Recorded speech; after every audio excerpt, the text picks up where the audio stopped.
So as we know, America is multicultural. Yes. And how do they tolerate with other religions? They're very tolerable in the sense that, like you saw in Times Square, they're praying. But it's like they're tolerable because they have to be. Okay.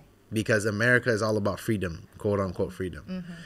But in my opinion, it's more free here than there, much more. Because yes, here is a country of Pancasila, right, which is majority Muslim, but people don't get in your business. Like, they let you do what you're gonna do, and they're very kind about it. They don't try to like mess with whatever you're doing. Whereas there, it's like you can do whatever you want, but you're gonna hear about it. And you're gonna have criticism and so on and so forth. Well, here, if someone sees you doing something, they're not gonna criticize you. They might, even if they want to, they're not gonna publicly criticize you. But there, they can publicly criticize you. They can sue you. It's so easy to sue someone there. So it's like it's not free the way they say it's free, but they have to be welcoming because they're all about welcomeness. But in reality, it's not very welcome, in my opinion.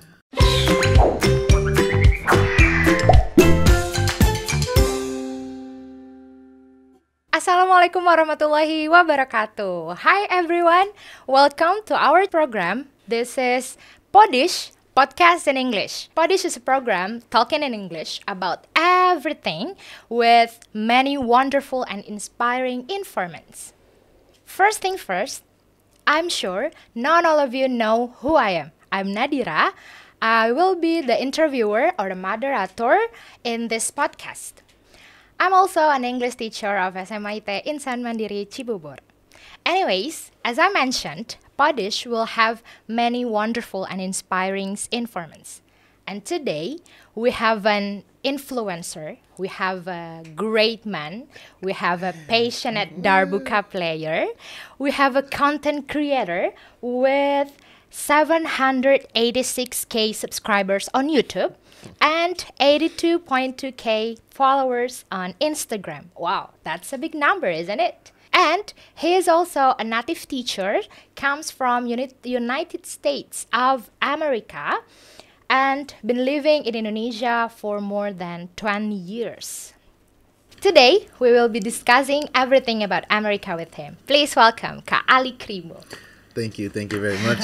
Thank you, Miss Dira. Hi, Kak Ali, how are you? Thank you for having me first time in this new program, Podish, right? Yes. Very nice. Thank you very much for coming here. No problem. It's very pleased to see you. Yes. Okay, so how are you, Kak Ali? Very good. Ramadan is going well. Yes. Started Ramadan. Our bodies are still adapting to the situation, adapting to fasting, adapting to everything. But alhamdulillah, lancar, all good so far.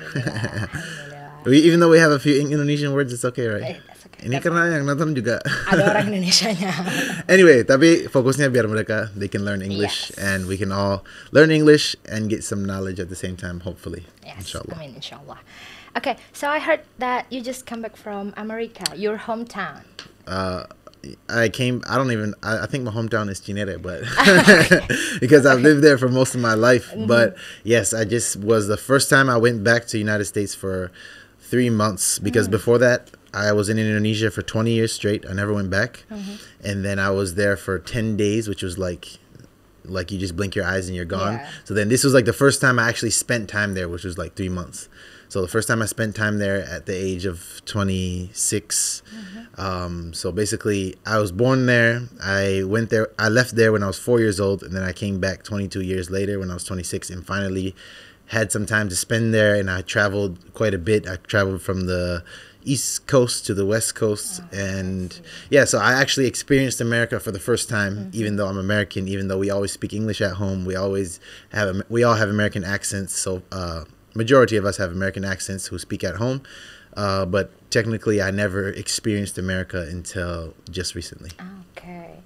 So, do you still remember the last time before you leave? Is it still different? It's way different. It's like what I remember when we lived there, we lived on the countryside. So what I remember, it was like just very few images in my mind from before I was 4 years old. Like nobody remembers what happens when they're 3 or 2. I just remember like a little bit of snow in like the house we lived in, but other than that, I don't really remember like people, or I don't really remember much else. Okay, so we can say it's your first experience.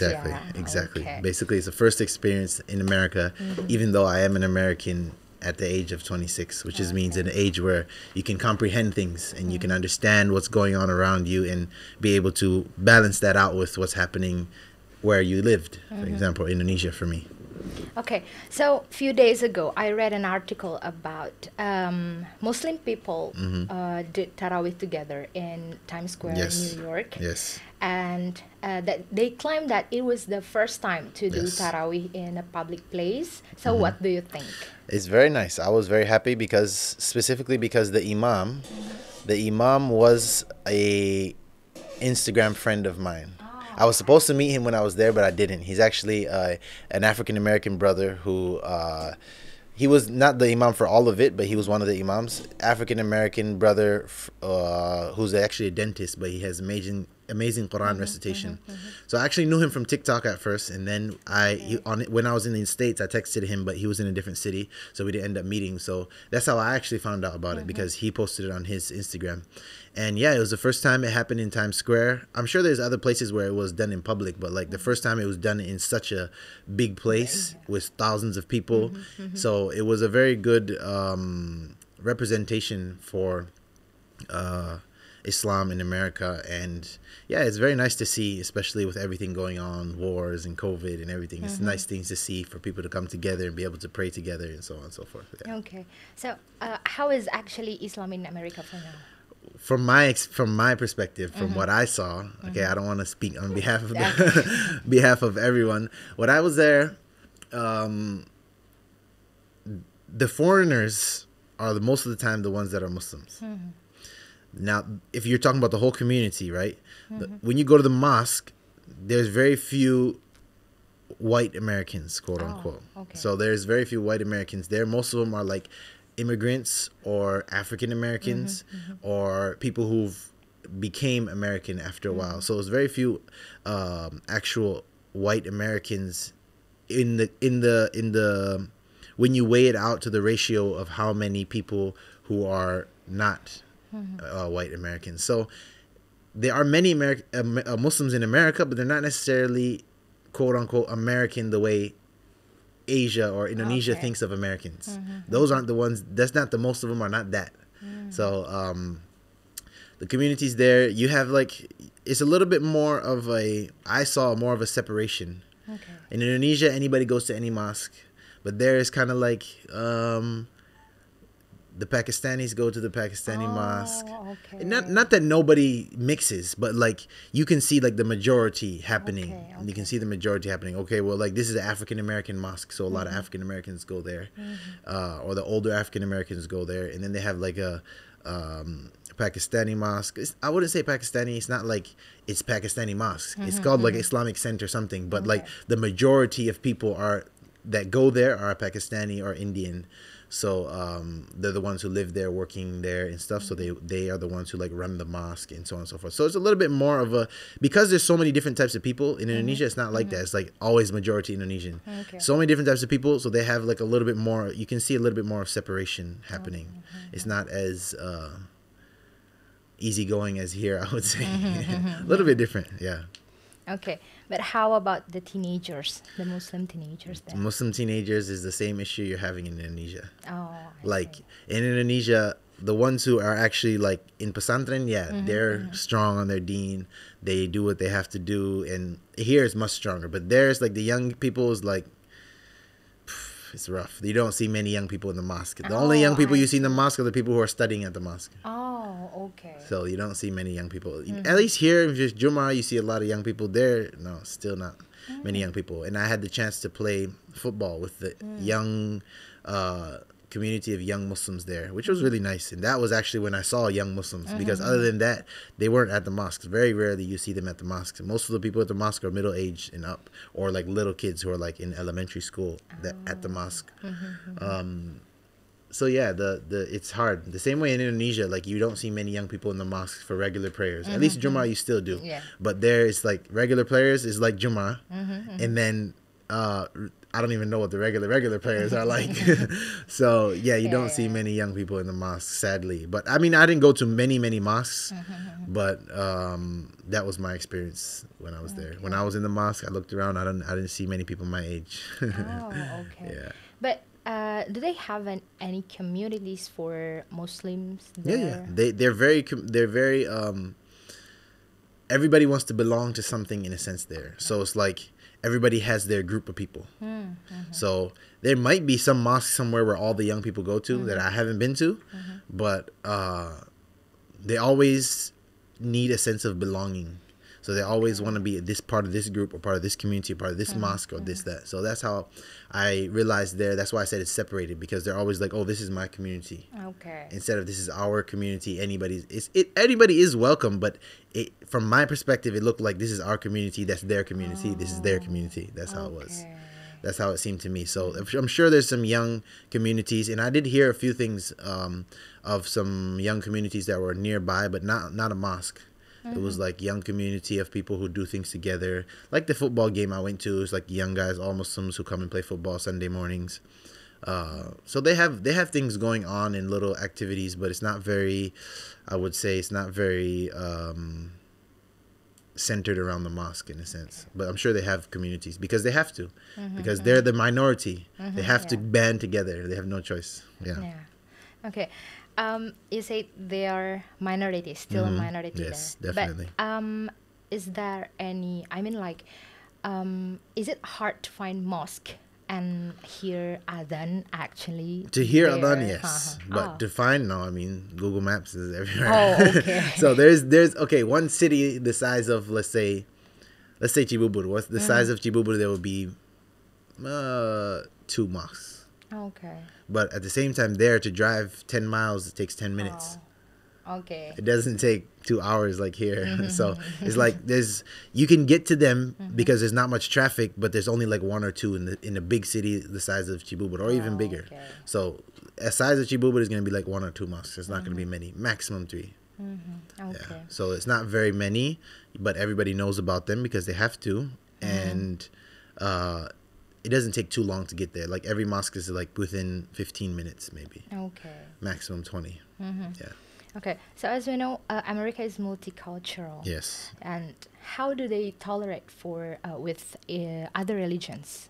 They're very tolerable in the sense that, like you saw in Times Square, they're praying.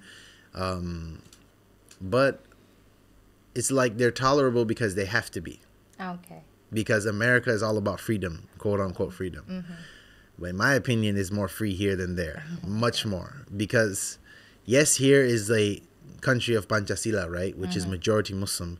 But people don't get in your business. Like, they let you do what you're going to do, and they're very kind about it. They don't try to, like, mess with whatever you're doing. Whereas there, it's like you can do whatever you want, but you're going to hear about it. And you're going to have criticism and so on and so forth. Well, here, if someone sees you doing something, they're not going to criticize you. They might, even if they want to, they're not going to publicly criticize you. But there, they can publicly criticize you. They can sue you. It's so easy to sue someone there. So it's like, it's not free the way they say it's free, but they have to be welcoming because they're all about welcomeness. But in reality, it's not very welcome, in my opinion. Okay. Yeah, it's not. So that means you experienced that kind of, you got masked by someone there, or? No one really talked to me directly, but like you can feel it. Like when you can feel it when you're, especially because I'm African American, you can feel the tension between. It's you have to be subtle, of course.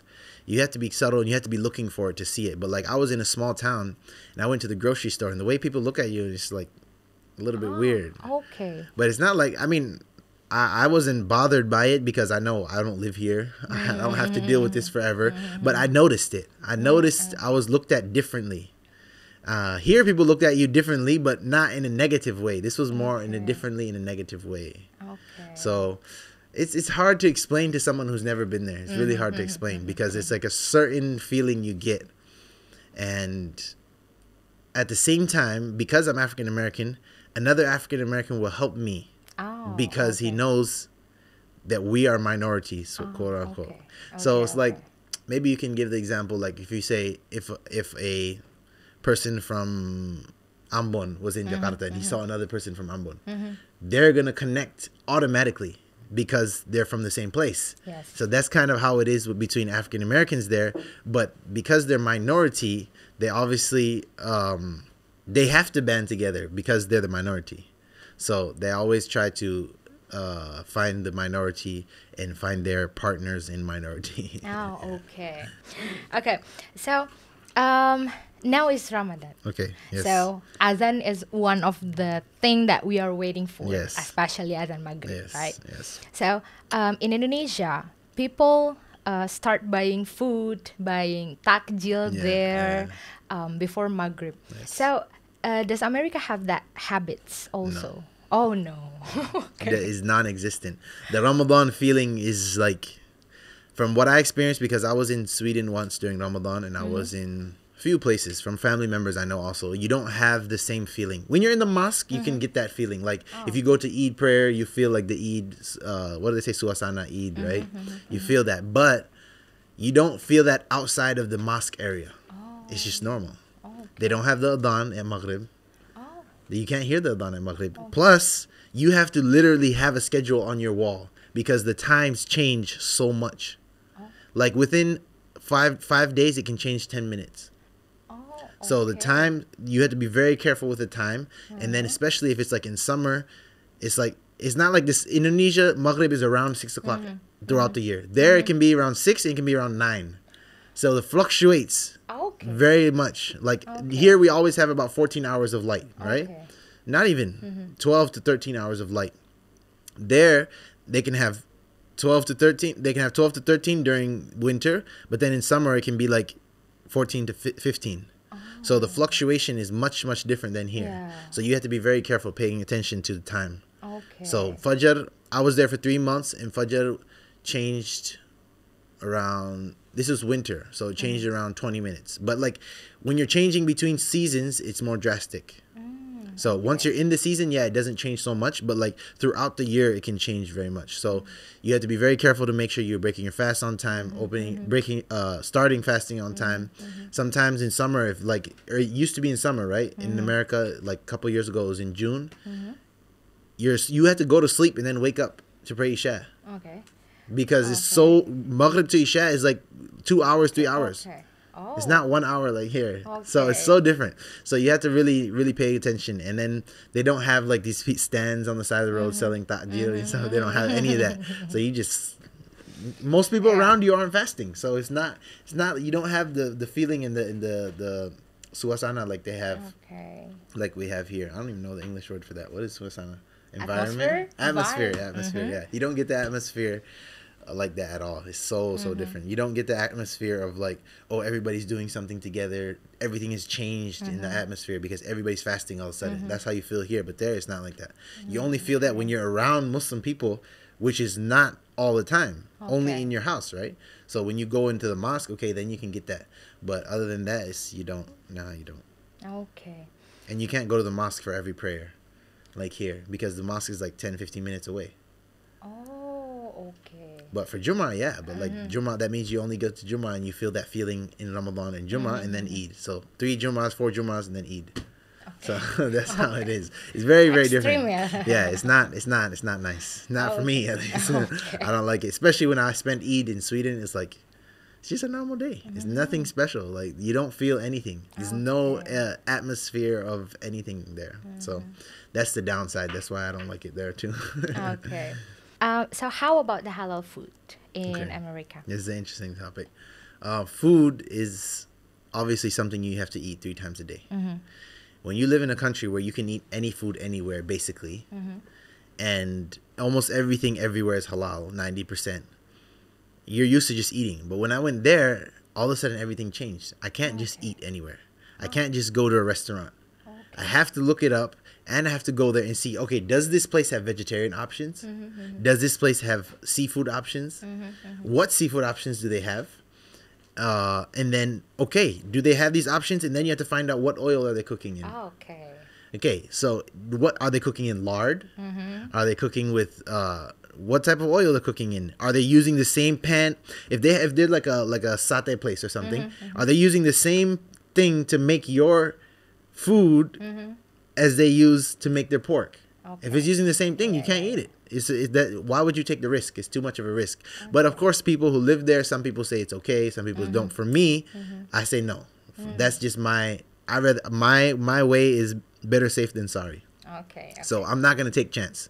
So I have to go to a place like, okay, now Indonesia there's Subway, right? You know Subway. You tell them to change their gloves, and you tell them to use a new. They don't cook there, right? So none of the food touches each other. So then they can make a vegetarian option for you, wrap it up, and you won't have any. As long as they change their gloves, you won't have any pork or anything, any meat. Forget about pork. We're talking about meat. Yeah. The beef there is not halal. Okay. But some people, I mean, it depends on your madhab, I guess. Okay, yeah, because some madhabs say you can eat it as long as it's not pork. Not pork, okay. But from what I follow through my family, it's always better safe than sorry. So we take the safest route, which is you don't eat any meat unless it's 100% halal. So the ratio to find halal food there is like, okay, say here, what would you say the ratio is to find non-halal food? Indonesia, what would you say it is? 90-10 or about 90-10? There's, let's say, 20-80 to find halal food, yes. Restaurants is like 20-80. Maybe 15-80, depending on what city you're in. If you go to New York, of course, you have much more options, 60-40. But I was in North Carolina, which is a little bit south. It's like maybe 10 hours by car or 1 hour flight from New York. But if you go to a big city, yes, you're going to have more options. But maximum 60-40. Maximum. Okay. Most of the time, it's like 80-20, most places. Okay. And if you go out into like the more countryside, it's more like 95-5. So, but if you go to like, you know how they have like, here they have Grand Lucky? Grand Lucky, they have like one spot that sells pork, right? They have places like that sell halal food. Oh. So the supermarkets here sell pork. They would be the same thing, but the opposite in America where they sell halal. Like that. Okay. So you can buy halal food at most. Like here, it's not that hard to find pork if you want to buy pork, right? Well, it's the same thing there. If you're in a big city. Okay. So same thing. You can find halal food, but you have to go to a certain place and make sure you get it from that section. If they're out, then they're out. Yeah. So how did you eat for 3 months when you went back? I had family there. They knew where to go. They knew what to stock up on. So yeah. But I rarely ate out. Anywhere I ate out, I ate vegetarian or shrimp. That's all. So I didn't eat any meat from anywhere outside. Only thing we had meat was when we went to the supermarket and cooked at home. So yeah, so I was only eating like 2 meals a day. One meal was like, breakfast can be like cereal or eggs and bread. And then you have that for breakfast. And then dinner you would have meat. So I ate meat like once a day, sometimes not even once a day. And it would be at one of my family's houses because I have like uncles there. They have like 3 different houses there, uncles and aunts. So we go to one of their houses. They definitely have halal meat in their house. So we'd have dinner there. Alhamdulillah, you still have family there. Yeah, exactly. If you didn't, it'd be much harder. You would have to cook every day. And you'd have to shop every day. And halal meat is expensive. Yeah. It's not the same price as regular meat. But it's good. It's good halal meat though. The quality is good. It's from Australia, New Zealand, Australia, but it's good. I'm curious about the certification of halal. In Indonesia, we have MUI, right? So in America, who is legally certified? I have no idea. I just know that it is halal based on all the madhahib. So all the madhahib have come some way to make sure that this is halal. So when it's imported, it's halal, basically. Okay. So Kali, it was a very interesting topic here because most all of us not aware of that halal food thing. Yeah, I personally, it's not that really aware to find halal food anywhere, not only in a supermarket, for example. Yeah, I just buy that anything I want. Exactly, because you don't have to think about it. Yeah. Like even if you think like something small, I wanted to buy ramen. One day it was cold, it was snowing. I wanted to buy ramen, right? So I just go buy ramen. I forget. I wasn't thinking much. I just grabbed one that's like, I don't know what it said. It was just like noodles and vegetables or something like that. And I just grabbed it. Not like ramen like they have. No, nothing. Just like a instant ramen. And I just bought it and I go back and then my dad's like, "Did you look at the package?" And I was like, "Oh no, I didn't remember to look at the package." I look at it and they had chicken broth. The seasoning was chicken broth. But it's not halal chicken broth. Therefore, the whole thing is not halal. Yeah. But that's something small. You can't even eat ramen there. We're not even talking about lard. We're not talking about meat. I'm talking about instant ramen. You cannot eat instant ramen. But then my uncle finally told me that there's one Chinese store that sells Indomie. So then I got Indomie after that. So Indomie sudah mendunia basically. Is it different Indomie? No, it's the same. Same thing. Exactly the same. But you have to be the brand. Yeah. It's imported. Okay. So it's important for teenagers to be aware Yes. to find halal food start from now. Exactly. So you have to be very, very careful. Especially Yeah. anywhere outside of Indonesia, you have to be careful. Unless it's the Middle Eastern country, you have to be careful. Okay. It's very important. Even with seasoning packs. But some people, it depends also. Some people say that's okay. So I guess it depends on what you followed also. Yeah. Okay. Okay, so Kak Ali, there's someone watching us, listening to our conversation. I know he's curious about America, and he wants to ask you some questions about America. Please. He's one of students of SMA Insan Mandiri Cibubur. Who is he? Stay tuned. He will be on after this.